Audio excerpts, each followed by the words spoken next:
थेंबभरही तेलाचा वापर न करता उपवासासाठी एक असा पदार्थ आज तयार केलेला. आता त्याच्यासाठी फक्त मला 3 साहित्यांचीच गरज होती.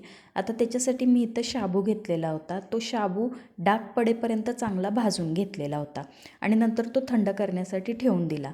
आता एका भांड्यात थोडंसं दही घेतलं, ते दही जरा घुसळून घेतलं आणि त्याच्यानंतर त्या दह्याच्या दुपटीपेक्षा पण जास्त त्यात पाणी घातलं आणि त्याचं ताक हलवून घेतलं आणि जो शाबू थंड करण्यासाठी ठेवून दिलेला तो चांगला धुवून घेतला आणि नंतर त्या ताकात हा शाबू सगळा ओतून दिला आणि हे सगळं साहित्य 5 तासासाठी झाकून ठेवलं. त्यानंतर हा शाबू चांगला भिजलेला असतो आहे. आता ह्याच्यातच आपण आपल्याला आवडेल त्यानुसार गोडीनुसार गूळ घालायचा आणि हे चांगलं हलवून घ्यायचं, गूळ चांगला मिक्स करून घ्यायचा आणि पुन्हा अर्धा तासासाठी ते तसंच ठेवून द्यायचं. आता इथं आपला ताकातला शाबू तयार झालेला आहे. अजिबात तेल न घालता हा शाबू तयार झालेला आहे. कधीकधी उपवास असला की शाबूची खिचडीही खाऊ वाटत नाही. मग अशा वेळेस असा हा पदार्थ केला की मग ही पौष्टिकही असतं आणि चवीलाही चांगलं लागतं. त्यामुळे एकदा नक्की करून बघा.